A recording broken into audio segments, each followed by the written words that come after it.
दोस्तों, क्या आपने कभी सोचा है कि एक ऐसा जानवर जिसे दुनिया भर में सुस्त, बेवकूफ और सिर्फ बोझ उठाने वाला समझा जाता था, आज वही जानवर इब्राहिम तरावरे की अकल, हिकमत और दूरंदेशी की वजह से बुर्किना फासो जैसे गरीब मुल्क के लिए सोने की चिड़िया बन चुका है। जी हाँ, हम बात कर रहे हैं गधे की। वही गधा जो हमारे देहातों में धक्के खाता है, गालियां सुनता है और जिसे लोग महज बोझ ढोने वाली सवारी समझकर नजरअंदाज कर देते हैं। लेकिन इब्राहिम तरावरे ने इस गधे की वो अहमियत पहचानी है जिसे दुनिया के बड़े बड़े दानिश्वर भी नहीं समझ सके। इब्राहिम ने गधों की फार्मिंग का एक ऐसा मंसूबा बनाया है जो बुर्किना फासो की किस्मत बदलने वाला है। लेकिन सवाल यह है कि इब्राहिम को यह आइडिया कैसे आया और कैसे गधे एक मुल्क की तकदीर बदल सकते हैं। यह मंसूबा बहुत ही दिलचस्प होने वाला है, इसलिए आपसे गुजारिश है कि इस वीडियो को आखिर तक जरूर देखिएगा। तो दोस्तों, जब इब्राहिम तरावरे किसी काम के सिलसिले में किसी मुल्क में गए तो वहां उनके सामने दूध रखा गया। पूछने पर पता चला कि यह कोई आम दूध नहीं बल्कि गद्दी का दूध है, जिसे यहाँ के लोग बहुत शौक से पीते हैं और इसमें यह प्रोटीन होते हैं। तरावरे ने बुर्किना फासो की जमीनी हकीकतों का जायजा लिया तो उसे एक बात साफ नजर आ गई कि यह मुल्क सोना भी पैदा करता है, कपास भी उगाता है, मगर फिर भी इसके लोग भूखे हैं, नंगे हैं और दुनिया की नजरों में एक गरीब कौम समझे जाते हैं। यही सोचकर इब्राहिम ने फैसला किया कि बुर्किना फासो को तरक्की देने के लिए ऐसे वसाइल को इस्तेमाल करना होगा जिन्हें दुनिया ने हमेशा मामूली समझा। और उसने अपनी नजरें जमाई गधे पर, एक ऐसा जानवर जो बुर्किना फासो की गलियों, खेतों और देहातों में हर घर में मौजूद था, लेकिन कोई इसकी असल ताकत को समझ ना सका। इब्राहिम तरावरे ने तहकीक करवाई तो मालूम हुआ कि गधी के दूध में कुदरत ने ऐसे हैरतअंगेज फवायद रखे हैं जो इंसान की स्किन, जिस्मानी इम्यूनिटी और कई बीमारियों के इलाज में फायदेमंद साबित होते हैं। और ज्यादा रिसर्च की गई तो उसे यह भी पता चला कि यूरोप और अमेरिका में गद्दी के दूध से बनी हुई चीजें लाखों डॉलर में बिक रही हैं और वहां के अमीर लोग इससे लिक्विड गोल्ड यानी माया सोना कहकर खरीद रहे हैं। यह देखकर इब्राहिम तरावरे ने सोचा कि जब बुर्किना फासो के गांव-गांव में गधे मौजूद हैं तो क्यों ना इसी दौलत को बरामद करके अपनी कौम के बच्चों के हाथों में कलम, घरों में बिजली और किसानों के खेतों में खुशहाली लौटाई जाए। ये मंसूबा सिर्फ कारोबार नहीं बल्कि इब्राहिम तरावरे के ख्वाबों का वो रास्ता है जिस पर चलकर वह बुर्किना फासो को अफ्रीका का ताकतवर तरीन मुल्क बनाना चाहता है। तो दोस्तों, इस प्रोजेक्ट की शुरुआत उस दिन हुई जब बुर्किना फासो के सदर इब्राहिम तरावरे यूरोप के एक खास मीटिंग में हिस्सा लेने के लिए इटली गए। मीटिंग्स के दौरान जब उन्हें एक खूबसूरत शीशे के गिलास में दूध पेश किया गया तो तरावरे ने पूछा, "यह किसका दूध है?" मेजबान ने जवाब दिया, "यह कोई आम दूध नहीं, यह गधे का दूध है जिसे यहाँ के लोग बहुत शौक से पीते हैं और इसमें यह प्रोटीन होते हैं।" इब्राहिम तरावरे ने बुर्किना फासो की जमीनी हकीकतों का जायजा लिया तो उसे एक बात साफ नजर आ गई कि यह मुल्क सोना भी पैदा करता है, कपास भी उगाता है, मगर फिर भी इसके लोग भूखे हैं, नंगे हैं और दुनिया की नजरों में एक गरीब कौम समझे जाते हैं। बस यही सोचकर इब्राहिम ने फैसला किया कि बुर्किना फासो को तरक्की देने के लिए ऐसे वसाइल को इस्तेमाल करना होगा जिन्हें दुनिया ने हमेशा मामूली समझा। और उसने अपनी नजरें जमाई गधे पर, एक ऐसा जानवर जो बुर्किना फासो की गलियों, खेतों और देहातों में हर घर में मौजूद था, लेकिन कोई इसकी असल ताकत को समझ ना सका। यह देखकर इब्राहिम तरावरे ने सोचा कि जब यूरोप वाले गद्दी के दूध को सोने की तरह खरीद रहे हैं, जब उनके रेस्टोरेंट्स में गधे के दूध का पनीर दुनिया का सबसे महंगा खाना बन चुका है, तो फिर बुर्किना फासो क्यों पीछे रहे। हमारे मुल्क में तो गधे आम हैं, हर गांव में, हर खेत में, हर किसान के पास यह जानवर मौजूद है, लेकिन अफसोस हमने आज तक इस जानवर की असल कदर को समझा ही नहीं। इब्राहिम तरावरे ने सोचा कि अगर हमने अपने मुल्क के गधों से सही तरीके से दूध निकाला और इसे आलमी मेयार के मुताबिक प्रोसेस किया और इंटरनेशनल मार्केट तक पहुंचाया तो बुर्किना फासो की किस्मत बदल सकती है।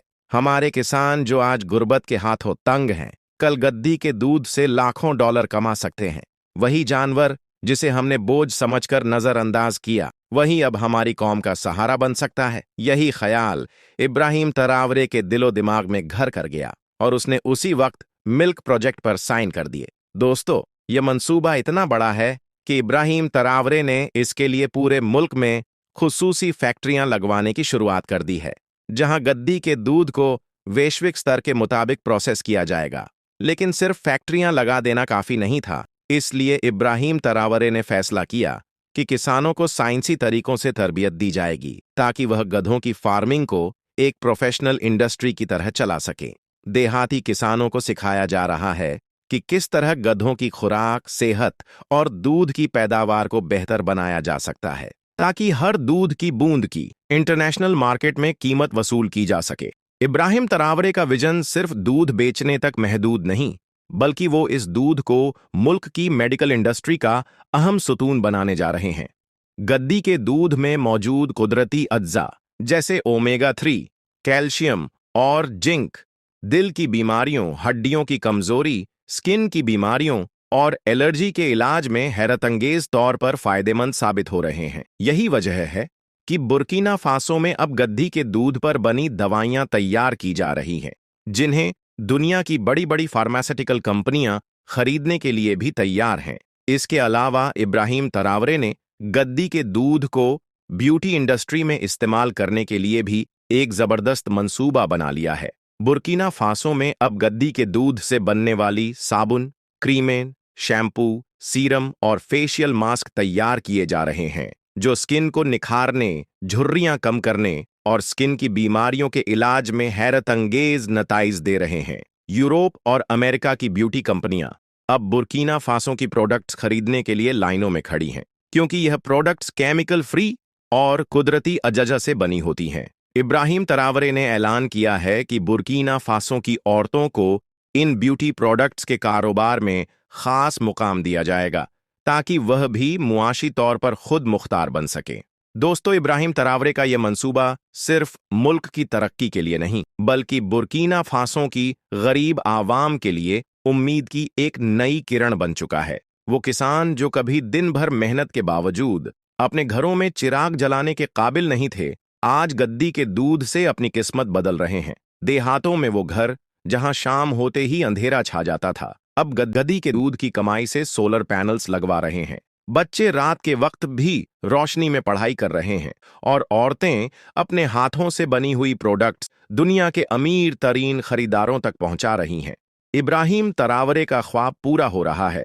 बुर्किना फासो के गांव गांव में गुर्बत के अंधेरों की जगह खुशहाली की रोशनी ने ले ली है, और यह सब मुमकिन हुआ एक ऐसे जानवर के जरिए जिसे कभी कोई संजीदा नजर से देखने को तैयार नहीं था। तो दोस्तों, अगर आपको लगता था कि तरक्की सिर्फ बड़ी बड़ी फैक्ट्रियों, महंगे हथियारों या तेल के कुओं से आती है, तो इब्राहिम तरावरे ने साबित कर दिया है कि अकल, विजन और नियत हो तो एक गधा भी पूरी कौम की तकदीर बदल सकता है।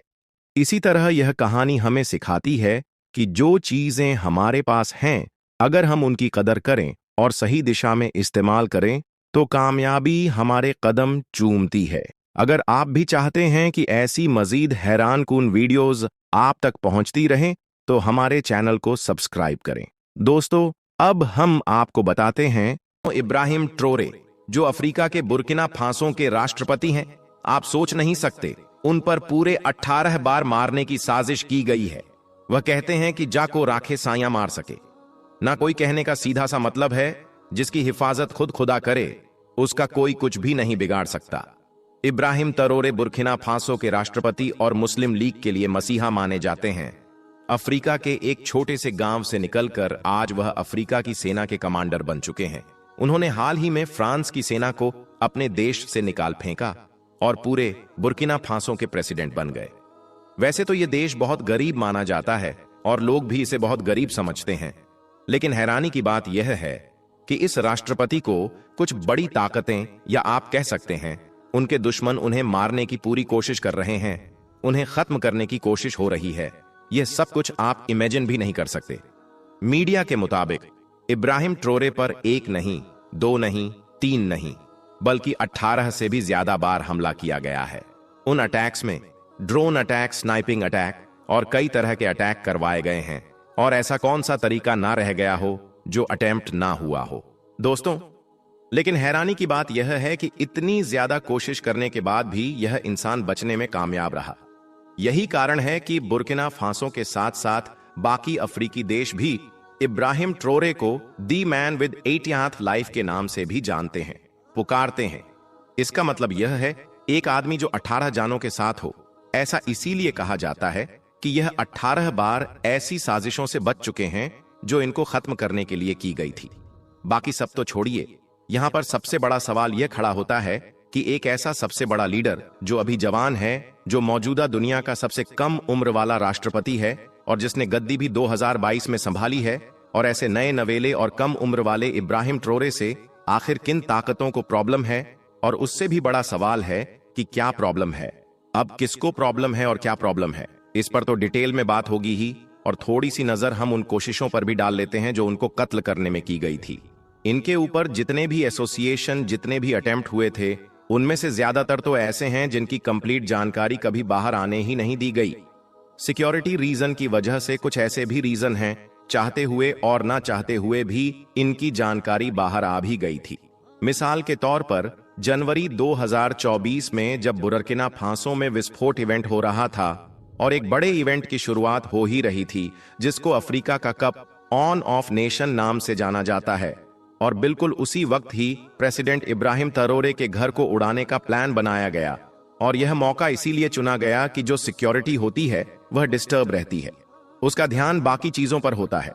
यह लोग लगभग अपने मंसूबे में कामयाब हो ही चुके थे, मगर इस प्लान के आखिरी अंजाम से चंद लम्हा पहले ही बुर्किना फासो की जो सिक्योरिटी थी वह रशियन फॉरेन इंटेलिजेंस की वजह से इसको अनकवर करने में कामयाब रही और फौरन ही इस मंसूबे को नाकामयाब कर दिया। हैरानी की बात तो यह है इनके दुश्मनों ने इनके खिलाफ बैकअप प्लान भी बना रखा था। मतलब अगर इनका घर नहीं उड़ाया जा सका तो बैकअप के तौर पर इन्होंने उन गवर्नमेंट गाड़ियों को और उनमें से एक खास गाड़ी को उड़ाने का प्लान बना रखा था जिसमें राष्ट्रपति इब्राहिम ट्रोरे बैठते हैं। उसी को विस्फोट करने का प्लान बना चुके थे जब पहला प्लान फेल हो ही चुका था और वहां तक सिक्योरिटी आसानी से पहुंचने में कामयाब रही। इसी तरह का एक और मामला जिसने बुर्किना फासो के लोगों के होश उड़ा दिए वह तब हुआ था जब एक दिन इब्राहिम ट्रोरे के सबसे करीबी और खास होते हैं जो सिक्योरिटी के लोग होते हैं, उनमें से एक फौजी ने यह खुलासा किया कि इब्राहिम ट्रोरे को खत्म करने के लिए $5 मिलियन ऑफर किए गए थे। रिपोर्ट के मुताबिक एक इन्फ्लुएंसर बंदा बाहर से आया और जो इब्राहिम ट्रोरे के सबसे खास सिक्योरिटी गार्ड्स हैं उनसे रिश्ते बनाने शुरू किए और उन्हीं में से एक को $5 मिलियन ऑफर किए ताकि वह इब्राहिम ट्रोरे को खत्म कर सके, और उसने हामी भी भर ली थी। प्लान यही था कि इब्राहिम ट्रोरे को उस वक्त खत्म किया जाएगा जब वह नमाज अदा कर रहे होंगे, वह भी पॉसिबली मस्जिद के अंदर। लेकिन हैरानी की बात यह है इब्राहिम ट्रोरे के आसपास रहने वाले उस सिक्योरिटी गार्ड ने पैसे तो ले लिए और हामी भी भर ली थी। फिर उसके बाद लिहाजा उस गार्ड ने इब्राहिम ट्रोरे के पास जाकर सारे प्लान की पोल खोल दी। इस तरह से एक और आतंकवादियों का प्लान फेल हो चुका था। उसके मुताबिक ऐसा उसने इसीलिए किया क्योंकि उसका जमीर यह करने की इजाजत नहीं दे सकता था। और ऐसा एक और अटेम्प्ट एसोसिएशन तब किया गया था जब बुर्किना फासो के प्रेसिडेंट इब्राहिम ट्रोरे साहिल की बड़ी 2 कंट्री के साथ डील करने जा रहे थे। यह एक ऐसी डील थी जिसके अंडर में बुर्किना फासो, माली और अफ्रीका का एक और देश, मतलब कि तीनों देश एक अलायंस तैयार कर रहे थे जिसके अंडर न केवल मिलिट्री कंप्रेशन शामिल था बल्कि इकोनॉमिक ऑपरेशन भी शामिल था। तीनों ही देश से फ्रांस और बाकी की फौजों को बाहर निकालना था और बाकी बहुत सारे फैसले भी लेने थे। मुद्दे की बात यह है इब्राहिम ट्रोरे को तो इस इवेंट से 1 या 2 दिन पहले भी वार्निंग दी गई थी और इसके बावजूद न जाने से और पीछे हटने से मना कर दिया। आखिरकार वह दिन आया। दुश्मनों ने उनको मारने के लिए ड्रोन से अटैक करवाया, लेकिन इस बार भी उनकी टीम किसी न किसी तरीके से उनको फेल और नाकाम करने में सफल रही। ऐसे एक मामला सितंबर 2023 में भी देखने को मिला था जब बुर्किना फासो की गवर्नमेंट की तरफ से यह अनाउंस किया गया था कि हमने एक मिलिट्री कूप को फेल कर दिया है, बल्कि इनकी मिलिट्री के अंदर ही उनको कत्ल करने और तख्ता पलट करने की एक बहुत बड़ी साजिश की जा रही थी। हैरानी की बात यह है कि बुर्किना फासो के हाई रैंक ऑफिसर उनके ऊपर बैठे थे। इस बात का खुलासा तब हुआ कि बहुत सारे सीक्रेट्स, बहुत सारी जो खुफिया जानकारी थी बुर्किना फासो से जुड़ी हुई या फिर इब्राहिम ट्रोरे से जुड़ी हुई, वह दरअसल विदेशों को बेच रहे थे। इसीलिए बाद में यह भी दावा किया गया कि बाद में इन लोगों का एक नेटवर्क था जो कि बाहर की बड़ी ताकतों द्वारा चलाया जा रहा था, और इसी वजह से बुर्किना फासो में बड़े लेवल पर प्रोटेस्ट देखे गए थे और प्रोटेस्ट इब्राहिम ट्रोरे के सपोर्ट में थे। 2023 में बुर्किना फासो में सोशल मीडिया पर तो भूचाल आ गया था जब कुछ अनवेरिफाइड रिपोर्ट्स के जरिए से यह दावा किया गया कि इब्राहिम ट्रोरे के खाने में जहर मिलाने की कोशिश की गई थी। तो दोस्तों, ऐसे कई कारनामे हैं जो यहां पर इन्हें मेंशन भी नहीं कर सकते। दोस्तों, इब्राहिम ट्रोरे ये एक ऐसा मुस्लिम लीडर है, ये आज दुनिया में एक ऐसा नाम बन चुका है जिसको शायद ही कोई शख्स ऐसा होगा जो ना जानता होगा। हम आपको बता दें कि इब्राहिम ट्रोरे अफ्रीका के एक छोटे से देश बुर्किना फासो के नए राष्ट्रपति बने हैं, मगर इन्होंने राष्ट्रपति बनते ही अमेरिका जैसे बड़े बड़े और ताकतवर देशों की नींदें उड़ाकर रख दी हैं, क्योंकि यह लगातार हक और इंसाफ की लड़ाई लड़ रहे हैं। आज हम आपको इब्राहिम ट्रोरे का एक ऐसा हैरतअंगेज वाकया बताने वाले हैं जो उस वक्त पेश आया जब इब्राहिम ट्रोरे अचानक से एक ऐसे बाजार में पहुंच गए, एक ऐसी मंडी में पहुंच गए जहां पर लड़कियों की बोली लगाई जा रही थी, यानी कि जहां पर लड़कियों को बेचा जा रहा था।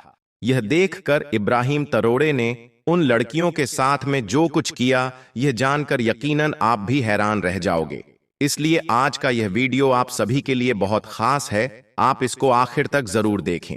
और सबसे पहले इब्राहिम ट्रोरे के लिए इस वीडियो को दिल से एक लाइक जरूर कर दें और मेहरबानी करके इसे शेयर भी कर दें ताकि यह वीडियो और भी लोगों के पास में पहुंच जाए। तो चलिए दोस्तों, शुरू करते हैं। दोस्तों, दुनिया आज चांद से भी आगे निकल चुकी है, लेकिन इसी दुनिया के एक कोने में यानी कि अफ्रीका में एक ऐसा मंजर भी मौजूद है जो इंसान की रूह को झकझोर देती है। यहां पर एक ऐसा बाजार लगता है जहां पर कोई चीज नहीं बेची जाती है, बल्कि लड़कियों की बोली लगाई जाती है। जी हां, सिर्फ 15 से 20 साल की कम उम्र लड़कियां, जिनकी आंखों में ख्वाब नहीं बल्कि रो समाया होता है। वो ना ही मुकम्मल जवान होती हैं और ना ही बचपन से बाहर निकल पाती हैं, लेकिन फिर भी इनकी बोली लगाई जाती है। बाजार के बीच में इनके जिस्मों पर नजर चलती है, जबान कीमत लगाती है और वह लड़कियां खामोशी से खड़ी रहती हैं, क्योंकि उन्हें मालूम है कि चीखने चिल्लाने से कुछ नहीं बदलेगा। लेकिन फिर इसी सन्नाटे में एक आवाज गूंजती है और वह कहती है कि बस बहुत हो गया। और वह आवाज है इब्राहिम ट्रोरे की, जो बुर्किना फासो के नए राष्ट्रपति बने हैं, जिन्होंने जुल्म के इस सिस्टम को बदल कर रख दिया है। दोस्तों, अफ्रीका के कई इलाकों में आज भी जब फसलें तैयार होती हैं तो इस मौसम में यहां पर एक खास तरह का बाजार लगाया जाता है। लेकिन यह बाजार कोई आम बाजार नहीं होता है, बल्कि इसमें लड़कियों को खरीदा और बेचा जाता है। इस बाजार में लड़कियों को दुल्हन की तरह सजाकर लाया जाता है, जहां पर खरीदार पहले से मौजूद होते हैं। इस बाजार में लड़कियों को एक लाइन में खड़ा किया जाता है, फिर उनकी उम्र, जिस्म, रंगत और बातचीत हर चीज पर नजर डाली जाती है और फिर उनकी बोली लगाई जाती है। और इनकी कीमतें भी इतनी सी होती हैं जिन्हें सुनकर हर किसी का दिल दहल जाता है। कभी एक बकरी के बदले लड़की को बेच दिया जाता है, तो कभी किसी मोबाइल के बदले, तो कभी चंद अफ्रीकी पैसों के बदले में बेच दिया जाता है। याद रखें, अफ्रीका में औरत की फरोख्त कोई नई बात नहीं है। यह रिवायत यहां पर सदियों पुरानी है। कबाइल निजाम, जंगे, गुर्बत, इन सब ने औरत का सौदा किया है, कभी मवेशियों के बदले तो कभी गुर्बत के बोझ से निजात पाने के लिए बेटियों को बेच दिया जाता है। दोस्तों, अब सवाल यह आता है कि अफ्रीका का वह कौन सा इलाका है जहां पर लड़कियों की मंडी लगाई जाती है। तो हम आपको बता दें कि लड़कियों का यह बाजार अफ्रीका के मगरबी इलाके में बुर्किना फासो, माली, नाइजर और चाड जैसे मुमालिक के बीचों बीच एक खामोश मगर खौफनाक नेटवर्क की सूरत में फैला हुआ है। यहां पर कोई बैनर नहीं लगता है और ना ही किसी दुकान का कोई बोर्ड लगा होता है, लेकिन फिर भी सब जानते हैं कि कौन लड़कियों को बेच रहा है और कौन खरीद रहा है। इन बाजारों को मकामी जबान में खवातीन की मंडी कहा जाता है। इन बाजारों में रोजाना सैकड़ों कम उम्र लड़कियां लाई जाती हैं, जिनमें से कुछ अगवाशुदा होती हैं तो कुछ गुर्बत से मजबूर होकर बेच दी जाती हैं। और यह लड़कियां सिर्फ बेची ही नहीं जाती हैं, बल्कि ऑर्डर पर एक दूसरी जगह पर भेजी भी जाती है। इनमें से कुछ लड़कियां तो यूरोप और एशिया तक भी भेजी जाती हैं। एक बार इस बाजार में आने वाली लड़की का नाम, उसकी पहचान, सब कुछ मिटा दिया जाता है। अब आप सोच रहे होंगे कि जब इतना कुछ खुलेआम हो रहा है तो फिर हुकूमतें कहां पर हैं? पुलिस क्या करती है?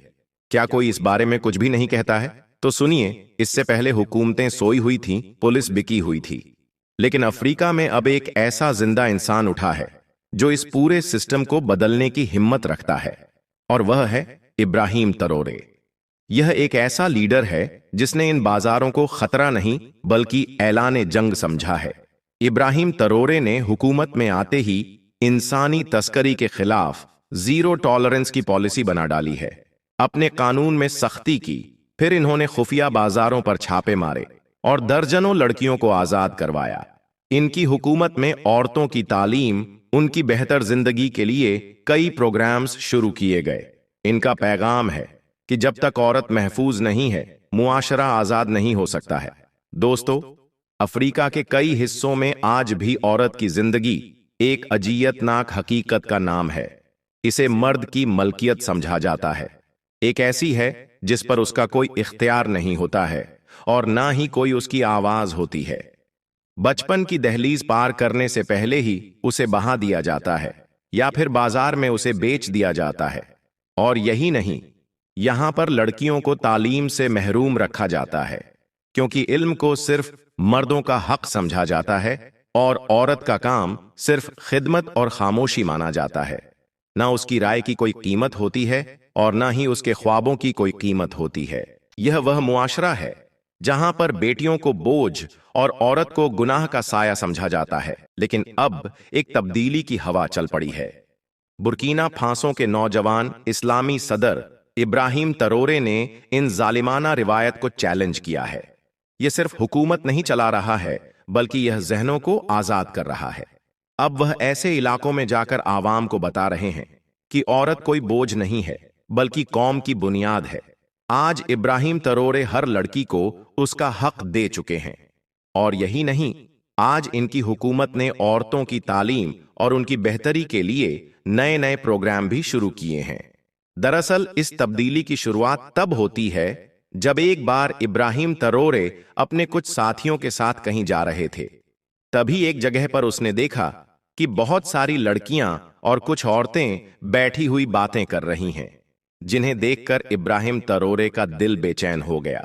उसे लगने लगा था जैसे यहां पर इन लड़कियों के साथ में कुछ गलत हो रहा है। यह देखकर इब्राहिम तरोरे वहीं पर ही रुक गया और उन लड़कियों के सामने पहुंच गया। इतने में एक लड़की फौरन ही आगे आई और कहने लगी कि क्या आपका नाम इब्राहिम तरोरे है? तो यह सुनकर इब्राहिम तरोरे ने अपना सर झुकाकर हां में जवाब दिया। इसके बाद वह सारी लड़कियां इब्राहिम तरोरे के सामने आ गईं और उनको इस तरह से देखने लगी जैसे कि उनकी कोई मन की मुराद पूरी हो गई हो। इसके बाद इब्राहिम तरोरे ने उन लड़कियों से मुखातिब होकर कहा कि मेरी बहनों, पहले तो आप मुझे यह बताओ कि आपका जरियाए माश क्या है, यानी कि आपका धंधा क्या है। तो यह सुनकर जो लड़की सबसे आगे खड़ी थी, उसने अपना सर झुका लिया। तभी पीछे से एक लड़की कहने लगी कि हमारा धंधा जिस्म फरोशी का है। बस इतना सुनना था।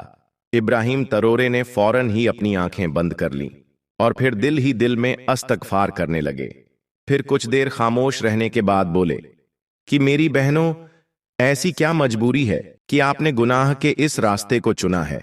तो इस पर एक लड़की कहने लगी, मुझे अपने छोटे भाई बहनों का पेट पालना है, इसलिए मेरी किस्मत मुझे यहां पर ले आई है। तो किसी ने कहा कि मुझे जबरदस्ती यहां पर लाया गया है। इस तरह से सबने अपनी अपनी कहानी सुनानी शुरू कर दी। फिर उन्होंने बताया कि साहब, यहां हर कोई मजबूर है, कोई भी अपने शौक से यह घिनौना काम नहीं करती है। यह सुनकर इब्राहिम तरोरे रो पड़े और फिर इतना ज्यादा रोए कि उनकी हिचकियां बन गईं। और फिर इसके बाद काफी देर तक वह रोते रहे। इन्हें रोता हुआ देख वो लड़कियां भी रो पड़ी थीं। फिर इब्राहिम तरोरे ने अपने आंसू पोंछते हुए कहा, मेरी बहनों, मेरी बच्चियों, मैं तुमसे सख्त शर्मिंदा हूं कि समाज ने तुम सबको इस गंदे रास्ते पर पहुंचा दिया है, मगर क्या तुम अपने रब पर यकीन नहीं रखती हो? यह सुनकर उन सारी लड़कियों ने अपना सर झुका लिया और खामोश हो गई। फिर इब्राहिम तरोरे ने कहा कि मेरी बहनों, मैं मानता हूं कि तुम सब इस दलदल में फंस गई हो और अब इसमें से निकलना तुम्हारे लिए बहुत मुश्किल है। लेकिन अगर तुम सब वादा करो तो तुम सब इस गुनाह से जरूर निकलोगी और अल्लाह से तौबा करोगी। मेरा रब न सिर्फ तुमको बख्श देगा बल्कि तुम्हें यहां से निकाल भी देगा और फिर ऐसी जगह से तुम्हारे लिए रिज्क अता करेगा जहां से आपने कभी गुमान भी ना किया होगा। ये सुनकर वह सारी लड़कियां रोने लगीं और कहने लगीं, साहब, आपका यह समाज हमें कभी कबूल नहीं करेगा। इस पर इब्राहिम तरोरे ने उन्हें दिलासा देते हुए कहा कि अगर तुम सच्चे दिल से तौबा करोगी तो अल्लाह ताला इसका भी कोई हल जरूर निकाल देगा। और हाँ, मैं अभी एक ऐसी खातून को फोन करता हूं जो एक बहुत बड़ी एनजीओ से ताल्लुक रखती है। वो तुम सबका न सिर्फ निकाह का बंदोबस्त कर देगी बल्कि आप सबकी हर मुमकिन मदद भी करेगी। बस आप अपने दिल में यहां से निकलने का पक्का इरादा कर लो। यह सुनकर वो सारी लड़कियां खुशी के आंसू रोने लगी, क्योंकि वह सब इस नजासत वाली नापाक और गंदी जिंदगी से छुटकारा पाना चाहती थी। इसके बाद इब्राहिम तरोरे ने उन सब लड़कियों से कहा कि अभी तुम सब अपनी नमाज़े तौबा अदा करो और अल्लाह पर भरोसा रखो। आज से तुम्हारी यह जगह पाक और साफ होनी चाहिए। फिर उन सब लड़कियों ने वादा किया और फिर नमाज़े तौबा पढ़ने लगी। फिर इब्राहिम तरोरे ने अपने लोगों से कहा कि जो लोग यहां कारोबार कर रहे हैं, ऐसे लोगों पर फौरन ही कड़ी से कड़ी कार्रवाई की जाए और उन सबको पकड़कर जेल में डाल दिया जाए। दोस्तों, याद रखो, इस्लाम से पहले अरब में भी लड़कियों का सौदा होता था। उन्हें सिर्फ इसलिए बेच दिया जाता था ताकि उनकी कमाई से मर्द पैसा कमा सके। और यही नहीं, बहुत से लोग तो अपनी जिंदा बच्चियों को मिट्टी में भी दफन कर दिया करते थे। तब उस वक्त दुनिया में एक रोशनी आई जिनका नाम हजरत मोहम्मद सल्लल्लाहु अलैहि वसल्लम था, जिन्होंने सबसे पहले औरत को इंसान का दर्जा दिया और ऐलान किया कि ए लोगों, औरत को बोझ न समझो और न ही माले तिजारत समझो। आपने साफ अल्फाज में कहा था कि जो मर्द किसी औरत को बेचकर या उससे पैसा कमाता है तो यह कमाई उसके लिए हराम है। याद रखें, इस्लाम वो पहला निजाम था जिसने औरत को जायदाद, विरासत, तालीम और निकाह की रजामंदी जैसे बुनियादी हकूक दिए। वो हकूक जो उस दौर में किसी भी कौम या तहजीब ने नहीं दिए थे। यही वो तालीम है जिसने इंसानियत को बता दिया है कि इज्जत का ताल्लुक लिबास या मकान से नहीं है बल्कि अच्छी नीयत और किरदार से है। और यही नहीं, आज भी जब हम अफ्रीका में औरतों की नीलामी की दास्तान सुनते हैं तो दिल यही कहता है कि काश वही पैगामे मोहम्मद हम दिल से अपना लेते तो कोई भी लड़की रुस्वा ना होती। अल्लाह ताला से दुआ है कि अल्लाह पाक इब्राहिम तरोरे को अल्लाह के प्यारे नब्बी की उन बाबरकत तालीमात को पूरे अफ्रीका में आम करने का जरिया भी बना दे और अल्लाह पाक इब्राहिम तरोरे की हिफाजत फरमाए, उनकी हर मुश्किल राह को आसान कर दे। आमीन, अल्लाहुम्मा आमीन। एक बार आप भी कमेंट बॉक्स में आमीन जरूर लिख दें।